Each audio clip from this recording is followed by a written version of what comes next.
When I had heard that The Last of Us was getting a television remake, I was so uninterested that I didn't look into the show at all. My only thoughts were, Jesus, how many times do we need to go through this damn story? Now, I loved The Last of Us Part 1 when it came out in 2013, and it was actually a game that got me back into video games as a whole. Experiencing Part 1 was such a breath of fresh air, as I had never known that storytelling and video games could work together in tandem as well as they did. But as you all know, or I assume most of you know, since the launch of The Last of Us Part 1, the game has been remastered for both the PlayStation 4 and the PlayStation 5. We have also had the super mid Last of Us Part 2, which, politics aside, is just not that great of a game, but that's not the point of this video. I have a full review of the game on the channel if you are interested. We also have a new Last of Us multiplayer game coming out, and I think there are rumors of The Last of Us Part 3 coming out sometime in the next few years. So I think it's safe to say that they are milking the absolute shit out of this franchise, and obviously that's not an uncommon theme from the entertainment industry. We've seen it with Call of Duty and Star Wars and just tons of great IPs that get soiled due to franchise fatigue or mismanagement. My point here is that the first game was all around critically acclaimed and very groundbreaking for the gaming industry, and it just seems like to me that the entirety of this franchise is standing on Part 1's shoulders, and that's very worrying. I know the story is good and very entertaining, but how many times does it need to be remade or remastered or adjusted for television? If someone were to ask me if we should make a Last of Us television show, I would just be like, nah, dude, we're good. We don't need any more Last of Us IP in our lives. I'm pretty sure that well has been tapped. However, since this has actually happened and the HBO adaptation of the game is now out there in the wild, I'm happy to report that it's pretty good. I didn't think that this would be something I would like, and moreover, I thought the writers and directors and producers would crash and burn this thing so far into the ground, just like we've seen with many franchises over the last few years. But no, The Last of Us HBO series, it is not a flop, it's not a joke, and dare I say, it may just actually be worth your time. I wanted to wait until the second episode had been released because I wasn't sure I wanted to review this show at all, but after making it through the second episode, I think it's safe to say that I do like the show and I want to talk about it with everybody. For those of you who have already seen breakdowns of episode 1 and want to skip ahead to episode 2, there will be timestamps in the description, but I think we should all talk about the first episode just to cover all of our bases. So first things first, I want to address the sort of small elephant in the room, I suppose. Yes, they did switch some of the races in the HBO adaptation. Sarah is now played by Nico Parker, who I believe is mixed, and Joel and Tommy are now Hispanic, and they are played by Pedro Pascal, who plays Joel, and Gabriel Luna, who plays Joel's brother, Tommy. Now, I am not a political channel by any means, and I'm not going to go into the weeds on this, but I will just say one thing. I don't really think it's that big of a deal, simply due to how the story is told. I think it's important to note that this story is both relayed to us incredibly faithfully, but also with creative liberties that breathe new life into this story that we've heard so many times. So I understand wanting there to be an accurate representation of the original source material, and changing the way the main characters look can be jarring, I suppose. However, my gut is telling me that this isn't some like political messaging thing, but truly is just a way of trying to balance on the tightrope of keeping this story fresh and consistent, and they're doing a really good job of it in my opinion. So that's all I'm going to say about that. Go ahead and yell at me in the comments and tell me I'm a racist or I'm not anti-woke enough. I mean, I can't win. Whatever. I don't even know why I'm talking about it. If you do want to have further conversations about this type of stuff in the comments, then I am down. I find politics and culture to be very interesting, and if you're open to having a civil dialogue about it, then yeah, we can do that. But let's move on. The way the first episode reveals itself is in 1968, before the pandemic, with two scientists on a talk show, and they're discussing the danger of microorganisms and viruses, things of that nature. And the second scientist is asked what he is fearful of, and he says fungi. And then he proceeds to break down just how impactful fungi can be on its host and environment. All that stuff that you see in the episode, by the way, is 100% true. He discusses a fungus that can take over a host's body and make it do whatever the hell it wants. This is real. Fortunately, it cannot happen with our own species, which is kind of the point of the show, obviously. We then fast forward to 2003, where we meet our characters for the first time. There they are. Joel, Tommy, and Sarah on screen. Our prayers have been answered. Hallelujah. And we are really just seeing how the characters live, more or less. It's Joel's birthday, and they are having a stressful, wacky morning where Sarah is basically the backbone that keeps the ship afloat, so to speak. Joel is so preoccupied with work and trying to put a roof over their head that he doesn't have time to take care of himself. So Sarah is clearly stepping up as a young girl into more of an adult role inside of their relationship. Sarah takes liberties to cook and clean. She does her homework on time without needing to be reminded, goes to buy her father a birthday gift, and on top of that, she is just always paying attention, providing her astute and sarcastic perspective. Now, I don't really remember feeling like this was part of the original game. I remember Sarah feeling much more vulnerable and sort of weak and subdued. In my mind, Sarah is a child who is very dependent upon Joel, albeit they have a very close relationship. But in the show, it seems that even though Joel and Sarah do have a close relationship, there is a distance that comes with the independence Sarah has earned through having to step up to new levels of maturity. Another interesting and new addition to the storyline is the angle with the neighbors. Inside of the game, we obviously just wake up shortly after Joel's birthday to absolute chaos, which does ensue eventually, but here there is a lot more of a buildup, a slow tension, a slow buildup. Joel and Sarah's neighbors are an elderly couple taking care of their even more elderly mother who is on the brink of death and desperately needs a nursing home, in my opinion. But since Sarah is such a good kid, she promises to go over there after school to help out. As the day goes on, there is something that's just off, and Sarah can feel it, and the production team did a great job of setting up this uneasy feeling through the screen. It's not quite a tense feeling, but you know that any moment things could just go awry. And we get our first real sense of urgency when Sarah goes to the watch shop to get her father's watch repaired, and the wife of the shop kicks her out almost immediately and tells her to go home as soon as possible to be safe. Sarah, more or less, does what she is told and arrives at the neighbor's house to fulfill her obligations, and we can see in the background that the old woman is acting strange because we now know that the fungus is among us. Yes, I know that was cringe. Sarah leaves and that uneasy feeling is still in the air, and then all of a sudden there are planes overhead speeding through the skies. All of this buildup is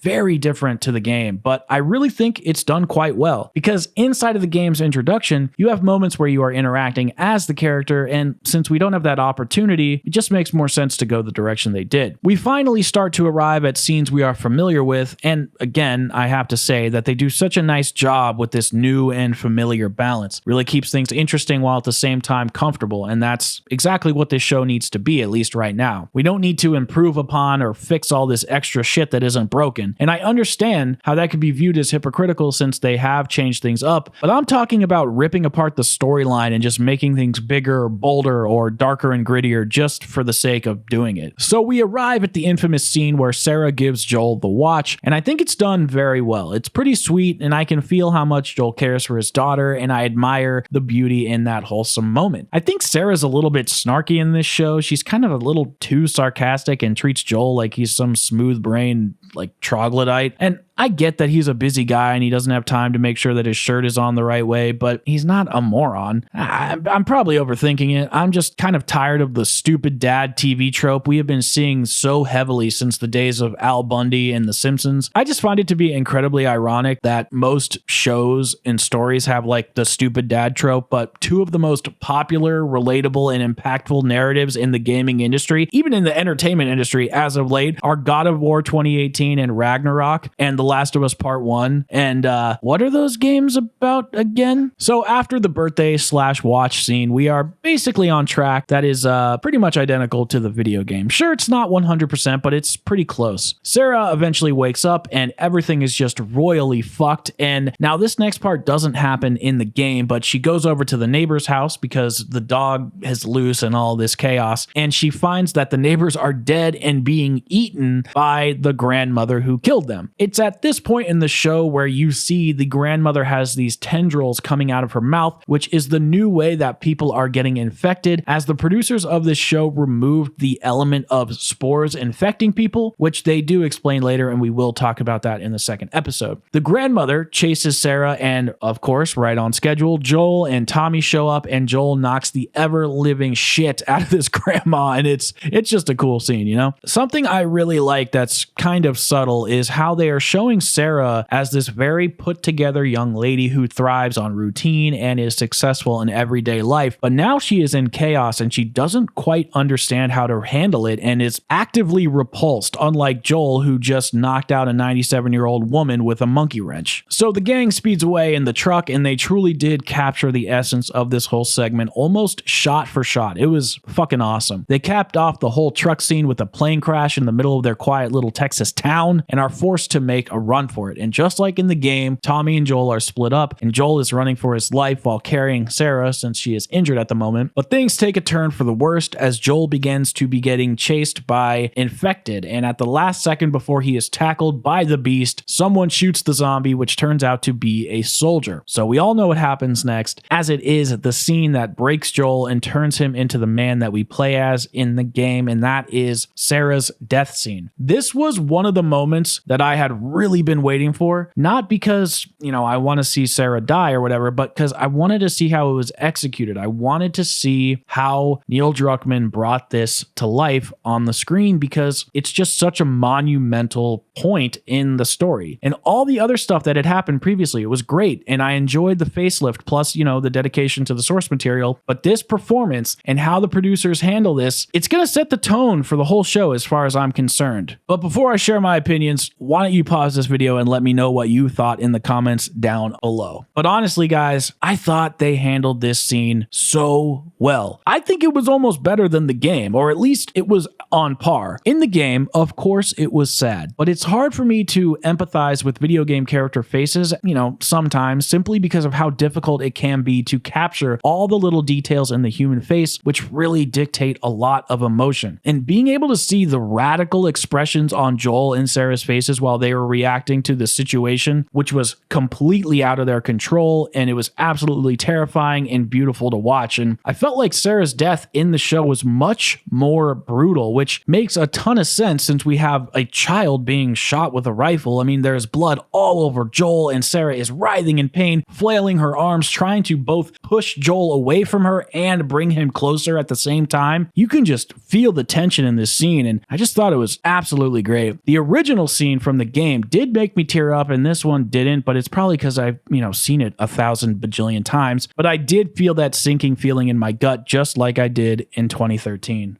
We fast forward to the present day of 2023, where Joel is living in a camp, and it's just like the game. There isn't too much to say here other than this place is brutal, and they literally lethally inject a little boy and burn his dead corpse because he was infected. This place doesn't fuck around, and it is held down by Fedra guards, I believe, and Fedra is like the game's state police force, and they are very authoritarian in nature. But this is where we meet Tess and see how Joel is living. Now that the infection has become more controlled, we can actually see how Joel behaves 20 years after his daughter has passed. Joel is, for a lack of a better word, a smuggler and deals with tough people to get money and access to certain privileges for a better experience under this hellhole that they are living in. Tess is now his girlfriend, I suppose. In the game, they're definitely not together, but the show implies it as she comes home one night and climbs into bed with him, wrapping her arms around him, making him the widow baby spoon. And initially, I wasn't sure about Tess's character representation. She seemed a little too arrogant at first, and in the game I felt like she was more kind of straight to the point, like she didn't want to waste time and just did what had to be done. But shortly after Tess's introduction, that side of her begins to come out, and I think the actress does a really great job of honing in those emotions. Now in the game, Tess and Joel are screwed over by a man named Robert, and the way that played out was he was supposed to sell the player a bunch of guns and he didn't, so you go get them. There's a big shootout scene, and the whole scenario played out completely different than the game, in which afterwards you meet Marlene, who takes you to see Ellie, and I don't know, I kind of think that was a bit of a missed opportunity. The Last of Us isn't exactly an action-adventure game, so there are many moments of silence, downtime, peace, or tranquility, and this is balanced by the other moments of fear, violence, or defense, and this push and pull makes the story in the game feel very dynamic. And I feel like the show is a bit slower than the game, whereas only one huge action event takes place during an episode, and the buildup surrounding that isn't very monumental, or at least not as monumental as it could be. And in this scenario with Robert, instead of the cache of weapons that Joel and Tess wanted in the game, Robert was supposed to sell them a car battery. Joel and Tess do track him down just like in the game, but when they find him, he is already dead and the battery is just corroded, making it utterly useless for them. All that buildup surrounding the event for really no reason other than to just meet Ellie, which we do. And oh man, Ellie. I can't be alone in this, right? I mean, this girl who plays Ellie just feels off, man. Maybe that's because she looks so different to the version of Ellie from the game. I don't know. I don't want to say that like I hate her or anything. She is growing on me, but my initial reaction was a bit visceral if I have to be honest. In the game, the way Ellie is portrayed is that she is just a lonely, sweet girl who has her defenses up, like way up, and she swears a lot and tells adults to fuck off or whatever, but it doesn't really feel forced. This version of Ellie is like extra tough and uses extra swear words to be like extra super cool, and it's kind of annoying, but I'm sure I'll get used to it, or at least it'll get toned down at some point. And after Joel and Tess acquire Ellie and accept Marlene's offer to meet the Fireflies at the Capitol building, the remaining bit of the episode is essentially all from the game, and it's pretty good.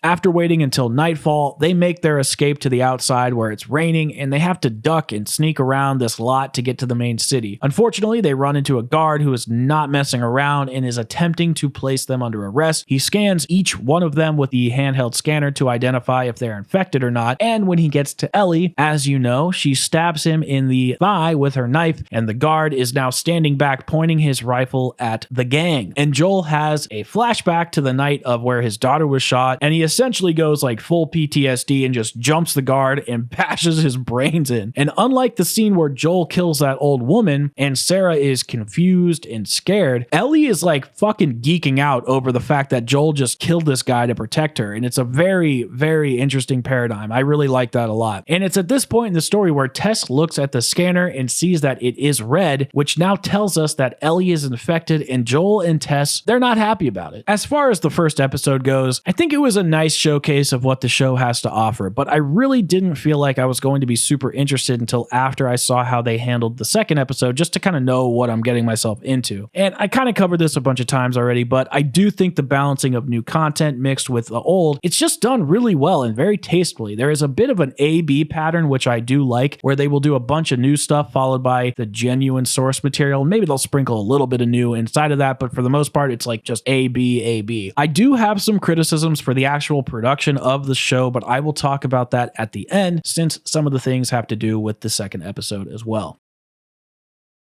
So like I have said already, episode 2 was where I wanted to make my conclusions as to how I felt about this show, so let's continue on. Firstly, just like episode 1, they do a really good job of balancing new and old with the structure of the game versus the show, and in episode 2, you can really see that producers are pushing for a more realistic tone, which is not nearly as present in the original game. We are now seeing how the characters sleep, eat, use the bathroom, and just how terrible it is in this shithole world where no one trusts one another. Not even the people you're traveling with ultimately, as Joel wants to kill Ellie almost immediately as episode 2 begins. But before we get into our character's journey, episode 2 starts off with another flashback, and this time it's in Indonesia. Indonesia? Who am I? The fuck? This seems to be where the outbreak has originated, or at least it's one of the first documented cases, and to be honest, I'm not sure if this is the correct lore from the game or not, so let me know down below. I don't think it is in the game, but the government is very worried at this time and goes to find one of the top mycologists in the country to help them identify this problem. She, of course, has never seen anything like this, but is very aware of the gravity of the situation and offers her expert opinion to the state, which is to bomb the city and stop this from spreading. This helps explain why there are so many bombings across the earth to stop the spread, as this would be the only way to kill the fungi. However, as we know, it did not take. Joel, Ellie, and Tess have a little dust up where essentially Joel comes to realize that Marlene, who sent Ellie with them, has given Joel and Tess the cure, but he doesn't give two shits because this whole like, oh, we're gonna save the world with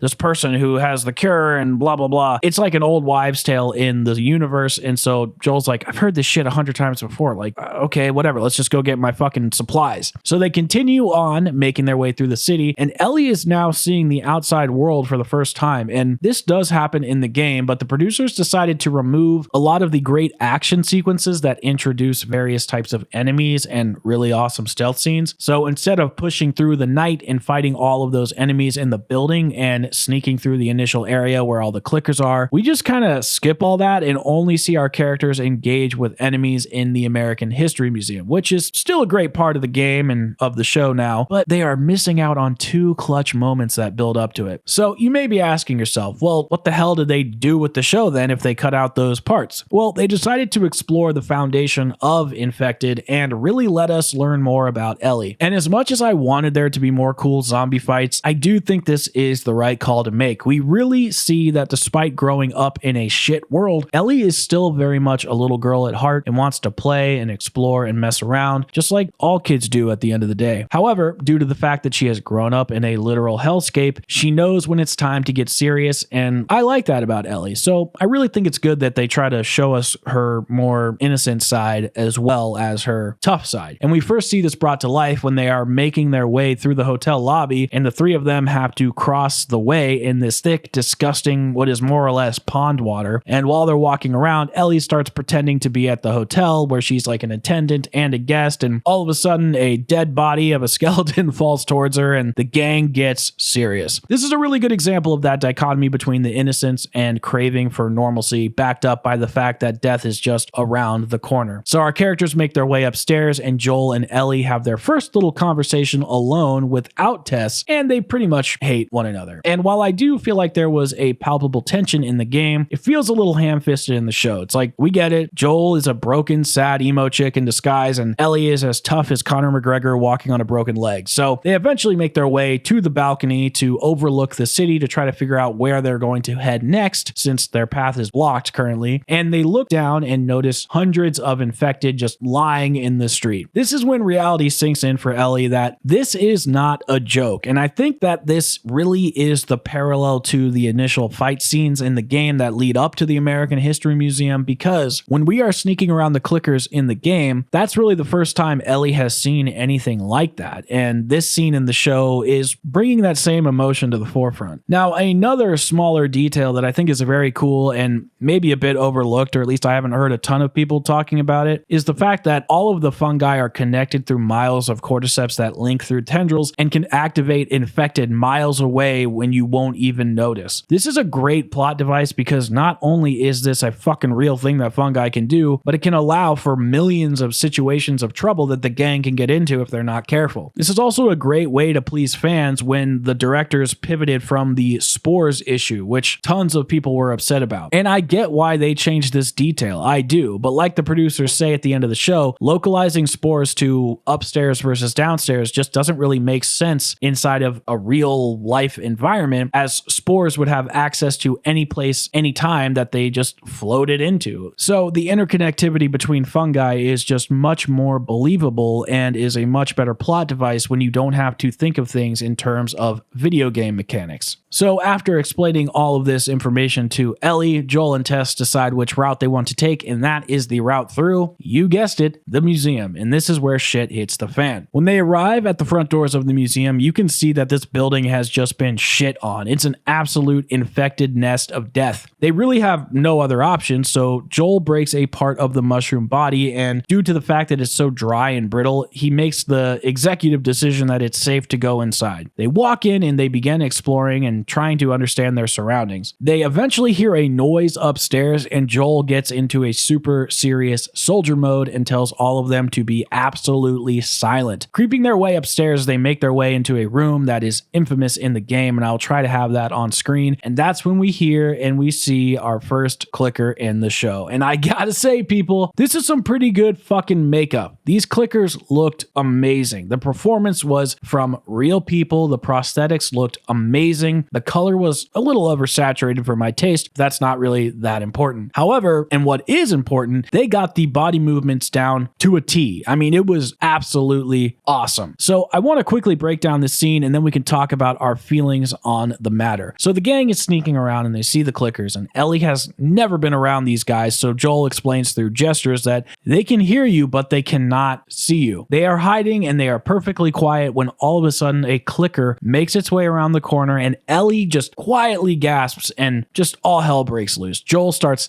firing his rifle at the clicker, and now other clickers are activated. Tess and Ellie sprint to the other side of the room where Tess just eats shit by running into a mannequin. Ellie goes and hides and just kind of hopes for the best at this point, and Joel is actively in a fight with the clicker and doing his best to distract it. And this is where we get a new infamous scene of Joel holding a flashlight up to his chin, reloading his revolver. It was very badass, I have to say. And at this point in the show, the gang is hiding and the clickers are seeking.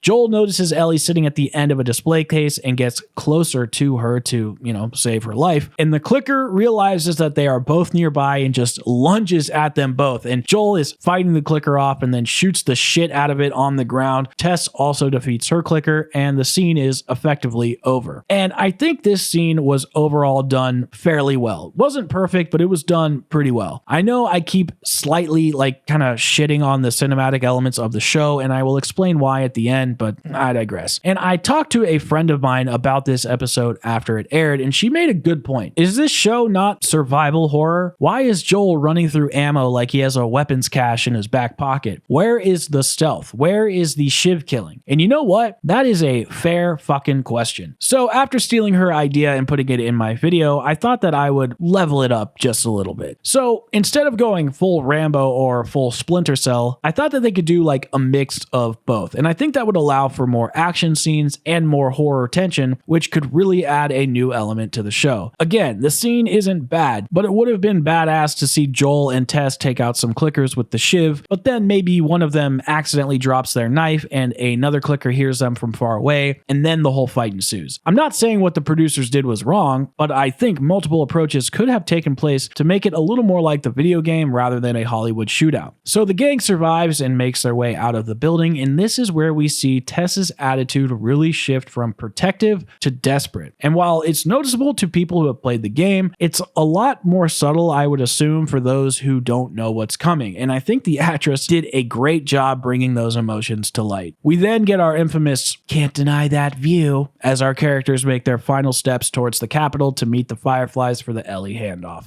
Once they arrive at the Capitol, Joel and Tess can sense that something is wrong. And sure enough, there is a blood trail that leads them into the building to find a massacre of Fireflies, which is likely done by their own hand. Tess begins to panic and Joel begins to get frustrated. And it's at this point in the show that we learn Tess has been bitten by a clicker and is infected. And guys, I personally think that this scene is better than the games. I really do. Tess begins to lash out as she only has moments left, conveying to Joel that Ellie is the cure and that he has to see this through. She begs him and makes him promise to help save humanity, as this may be their one shot at restoring any semblance of normalcy in the world. Joel is both hesitant and devastated that this is happening, but he reluctantly obliges. And it's at this point that one of the Fireflies members wakes up and is infected and begins crawling towards the gang, and Joel puts a bullet in him. Now, remember a bit ago when we were talking about how all the infected are connected? Well, when Joel shoots this infected, you can see tendrils from the ground wrap around the zombie's hand and is communicating to the zombies that are far away from the Capitol, which means they're about to come and time is running out. As Tess pleads with Joel to leave, she begins spilling oil drums of what I believe to be gasoline, as well as hand grenades all over the floor, and plans to blow up all of the infected as well as herself inside of the Capitol building. Joel and Ellie escape just in the nick of time, but Tess is now surrounded by infected and something strange occurs. The infected initially run past her, like they speed by her, but then they begin to notice her and they start to slowly change their demeanor. They don't behave in a way where she is food for them, but I think that they can sense that she has been bitten and is turning, and they are simply going to enhance that process. As infected creep closer and closer to her, one of them finally opens their mouth, and all of these tendrils begin climbing out and entering her mouth, causing her to turn. She is still kind of inside of her own body and is frantically trying to get her Zippo lighter to light so that she can blow up this entire room. However, the lighter won't light, and she can feel herself turning and giving in to the infection, but she is still attempting to fight. The lighter finally lights, falls, and the explosion occurs. Such a powerful way to end the show. It was absolutely amazing. Again, as I have mentioned 100 175,000 times in this video the creative liberties that the team is taking here, trying to bring a new spin to the story while keeping the main plot very close to home. I mean, it's just executed so well, and I'm super impressed by the narrative of this show. As much as I wanted to be a hater and just jump on the hate bandwagon, I can't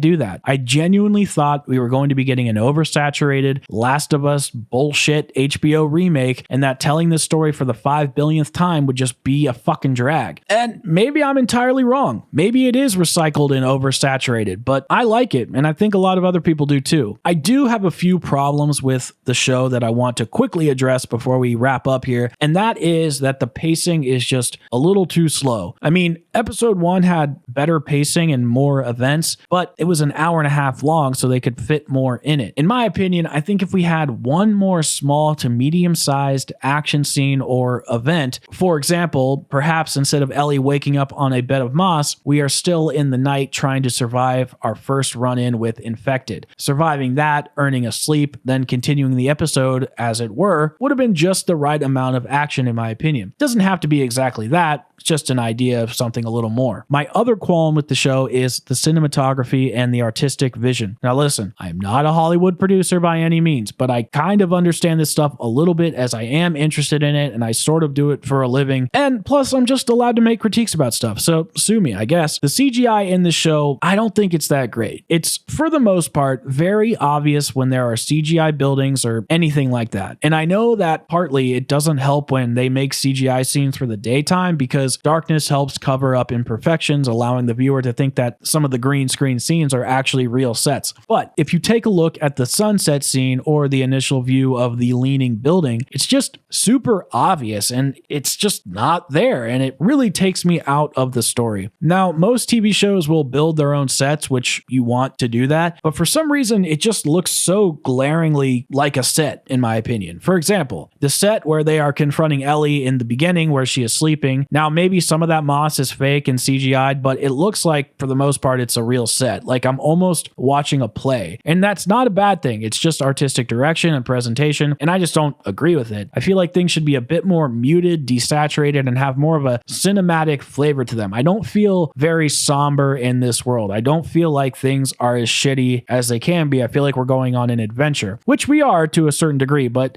shit is bad. Like the world is over. Things are devastated. And when you compare this show to something like Game of Thrones, it's crazy that this is the same network hosting the show. To be a little positive here, rather than throwing a blanket of negativity over the whole show, saying that all the CGI and cinematography is bad, I want to compliment at least one scene where I think it was actually really well done. And that was the plane crash and truck scene. I thought that was shot super well, and the plane crash CGI was fucking awesome. It looked so impactful and just epic, and explosions and bright fucking flames everywhere. It was really cool. But if you have ever been to Hollywood or like Universal Studios or something like that and seen the sets of how they do all this stuff, you can just really tell that they are on set. It's just a little off-putting because I want to get immersed. I don't want to think I'm watching something that's on a set. All in all, I'd say that the show is about an 8.3 so far. There is still a long way to go, and while I do think that the producers are doing a great job so far and keeping things on the right track,